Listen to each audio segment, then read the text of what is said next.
गया है। सुबह 9 बजे से पहले अब क्लासेस नहीं चलेंगी। शाम 4:30 बजे के बाद क्लास नहीं होगी। विशेष कक्षा और परीक्षा पर इसका असर नहीं पड़ेगा। 25 दिसंबर तक के लिए आदेश फिलहाल लागू किया गया है, जिसमें सभी निजी सरकारी स्कूल के लिए यह आदेश डीएम त्यागराजन की तरफ से आदेश के तौर पर सामने आता हुआ।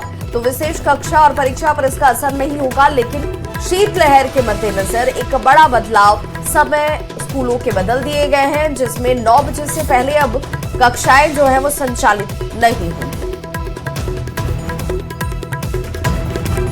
तो पटना में सभी स्कूलों के समय में बदलाव किया गया है, जिसमें निजी स्कूल भी हैं और सरकारी स्कूल भी हैं, जिनके ऊपर ये आदेश समान रूप से लागू होंगे। डीएम त्यागराजन की तरफ से ये आदेश बच्चों की सेहत को ध्यान में रखते हुए लिया गया है। और संवाददाता रजनीश हमारे साथ इस वक्त ज्यादा जानकारी के साथ जुड़ गए हैं फोन लाइन पर। रजनीश, बच्चों की सेहत पर इस शीतलहर का दुष्प्रभाव ना हो, इस मद्देनजर ये फैसला। देखिए, कल ही मौसम विभाग ने भी अलर्ट जारी किया था। राज्य के 22 जिलों में जो है घने कोहरे छाए रहेंगे और रेड अलर्ट है। इसके बाद जिला प्रशासन ने भी शीतलहर को देखते हुए स्कूल की टाइमिंग में बदलाव लाया है और फिलहाल अभी जो टाइमिंग है, जो 8:30 बजे से स्कूल खुलने वाला था, लेकिन अब 9 बजे से पहले स्कूल का संचालन नहीं होगा, कक्षा संचालित नहीं किए जाएंगे और शाम के 4:30 बजे के बाद प्रतिबंध लगाया गया है। यानी निजी और सभी सरकारी स्कूलों के लिए ये आदेश जारी किया गया है, जिससे बच्चों और जो शिक्षक हैं उनके स्वास्थ्य पर कोई प्रतिकूल असर न पड़े।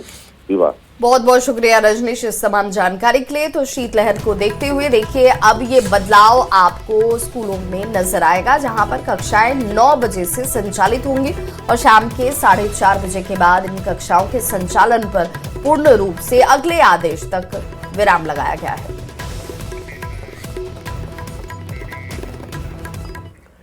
पूरा बिहार इन दिनों ठंड से ठिठुर रहा है। लोगों की दिनचर्या बिगड़ने लगी है। कनकनी बढ़ने से लोग घरों में ही दुबके रहना चाहते हैं। सबसे ज्यादा परेशानी वैसे लोगों को हो रही है जिनके पास सिर छिपाने के लिए अपनी छत नहीं है। नवादा में जैसे तैसे फुटपाथ पर जिंदगी बिताने वाले लोगों को कई मुश्किलों का सामना करना पड़ रहा है। वे खुले आसमान के नीचे बेहद कम गर्म करने कपड़े में रहने को मजबूर है। प्रशासन की ओर से अब तक कोई अस्थायी रैन बसेरा नहीं बनाया गया है। सर्दी का सितम जारी है। दिन गर्म रह रही है, मगर रात जो है वो पूरी तरह से सर्द रह रही है। ऐसे में सबसे ज्यादा परेशानी जो सड़कों पर जो अपना रात बिताते हैं उनके लिए है। जो कमाने खाने वाले, जो भीख मांगकर जो अपना जीवन यापन करते हैं, उनके लिए इस सर्द की रात को काट पाना काफी मुश्किल हो जाता है। और ऐसे लोगों की संख्या जो है वो काफी है, मगर उसे देखने वाला अभी तो फिलहाल कोई नहीं है, क्योंकि नवादा जिला प्रशासन हर साल ऐसे लोगों की व्यवस्था जरूर करता है, मगर अभी तक इन लोगों के लिए ऐसी कोई व्यवस्था नहीं की गई है जिनसे इनको थोड़ा राहत मिल सके। इस वक्त हम तस्वीर आपको नवादा शहर के पुराने रेलवे परिसर का हम दिखा रहे हैं, जहाँ आप देख सकते हैं कि बड़ी संख्या में लोग जो है वो खुले आसमान के नीचे रहने को मजबूर है। हालांकि हर साल अस्थायी रैन बसेरा यहाँ बन जाता था, मगर ठंड पुरजोर तरीके से दस्तक दे चुका है, मगर अभी तक यहाँ पे अस्थायी जो रैन बसेरा था वो अभी तक नहीं बना है और ना ही कहीं पे अलाव जलने की जो है वो व्यवस्था की गई है, जिस कारण लोग जो है खुले आसमान के नीचे रात काटने को मजबूर है। कुछ लोग हैं, हम उनसे हम जानते हैं। ये बताइए, कहाँ रहते हैं? हम लोग तो नवादा में रहते हैं सर। मांगता खाता है, घर द्वार नहीं है, जगह जमीन नहीं है, गरीब आदमी मांगता खाता है। तो यहीं पर ही रोड पे सोया हुआ है, जहाँ आते हो। कोई व्यवस्था नहीं है तुम लोग? नहीं है सर। रैन बसेरा वगैरह कहीं नहीं है? नहीं। यही जो हाँ, वो स्टेशन था तो थोड़ा सहारा था, तो ये तो टूट गया। तो अब हम लोग यहाँ बड़ी सारे आग भी जला है कि नहीं अभी तक? नहीं जलाए। देखिए सर, कुछ भी नहीं। खुद से जला रहे हैं? माचिस तक भी नहीं है, क्या चीज से जला सकते हैं? प्रशासन जो आग जलाता था अभी तक नहीं लगा है? नहीं। देखिए, ऐसे बहुत लोग हैं जो रात जो है इस तरह बिताने को मजबूर है, जो कि काफी गंभीर बात है, क्योंकि ठंड जो है वो पुरजोर तरीके से दस्तक दे दिया है और ऐसे में इन लोगों का कोई ठिकाना नहीं है। तो जरूरत है कि जिला प्रशासन ऐसे लोगों के लिए व्यवस्था करे और ऐसे लोगों को चिन्हित करके अस्थायी रैन बसेरा में डालने का प्रयास करे, ताकि सर्द की रात जो है इन लोगों की अच्छे तरीके से कट सके। अनिल विशाल, न्यूज़ 18 नवादा। तो देखिए, शीतलहर को लेकर अपील भी अब बिहार राज्य आपदा प्रबंधन प्राधिकरण की तरफ से की गई है और घने कोहरे में वाहन चलाते समय सावधानी और सतर्कता जरूर बरती जाए। कोहरे में गाड़ी की रफ्तार कम रखें, सड़क पर चलते वक्त पूरा ध्यान रखा जाए, हेडलाइट हमेशा लो बीम पर रखें, गाड़ी में फॉग लाइट का उपयोग जरूर इस दौरान आप कीजिए। मोड़ या फिर लेन बदलते समय इंडिकेटर का इस्तेमाल किया जाना चाहिए और आगे चल रही गाड़ी से उचित दूरी बनाकर रखें। अचानक से ब्रेक लगाने से बचें, कोहरे में गाड़ी को ओवरटेक न करें, गाड़ी का शीशा साफ रखें और ड्राइविंग करते वक्त मोबाइल का इस्तेमाल बिल्कुल न करें। तो ये इस वक्त एक तरीके से एहतियाती कदम क्या हो सकते हैं जिससे आप अपनी और दूसरों की सुरक्षा सुनिश्चित कर सकते हैं, इस लिहाज से ये आदेश। मौसम विभाग ने सासाराम के लिए अलर्ट जारी किया है। पूरा इलाका शीतलहर की चपेट में है। रोहतास जिले में आज अचानक पछुआ हवा के कारण तापमान 10 से 11 डिग्री तक पहुंचा। ऐसे में लोग घरों में रहने को मजबूर हैं। वहीं प्रशासन की तरफ से अभी तक सार्वजनिक जगहों पर अलाव की व्यवस्था नहीं की गई है। हालांकि इस कड़ाके की ठंड में लोग अपने स्तर से घर में अलाव की व्यवस्था कर रहे हैं।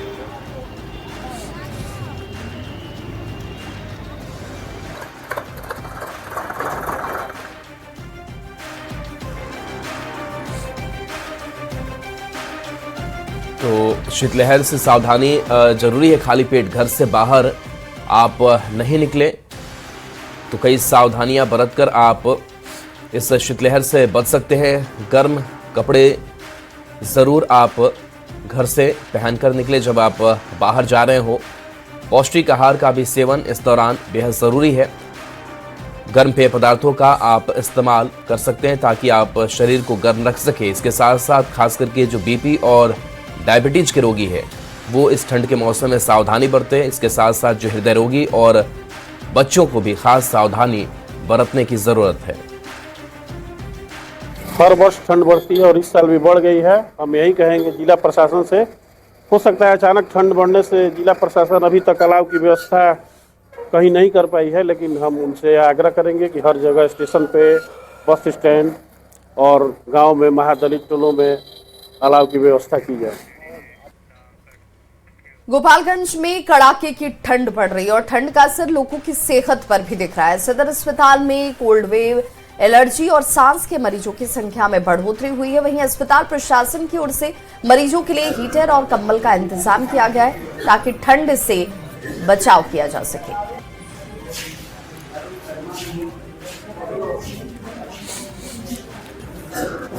गोपालगंज में कड़ाके की ठंड पड़ रही है और इस ठंड का असर लोगों की सेहत पर दिखाई दे रहा है। गोपालगंज के सदर अस्पताल के इमरजेंसी वार्ड की ये तस्वीर है और यहाँ पर ठंड से बचने के लिए अस्पताल प्रशासन ने हीटर लगाया है। इसके अलावा मरीजों को कंबल दिया जा रहा है ताकि मरीजों को किसी तरह की परेशानी न हो सके।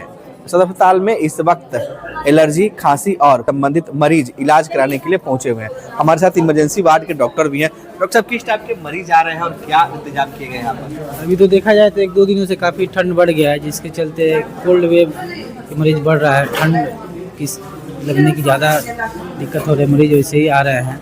और यहाँ अस्पताल में हम लोग के द्वारा कंबल से लेकर हीटर तक भी रखा गया है। सारे कंबल का भी इंतजाम, कंबल और हीटर दोनों है यहाँ पर, ताकि मरीज को कोई तकलीफ ना हो। हो।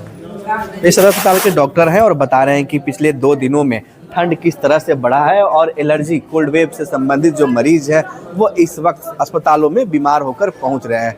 मरीजों को ठंड में किसी तरह की दिक्कत ना हो, उनकी सहूलियत के लिए यहाँ पर हीटर भी लगाए गए हैं और मरीजों को कंबल भी अस्पताल प्रशासन की ओर से दिया जा रहा है। डॉक्टर लोगों से इस मौसम में सावधानी बरतने के लिए अपील कर रहे हैं। गोविंद कुमार, न्यूज़ 18, गोपालगंज।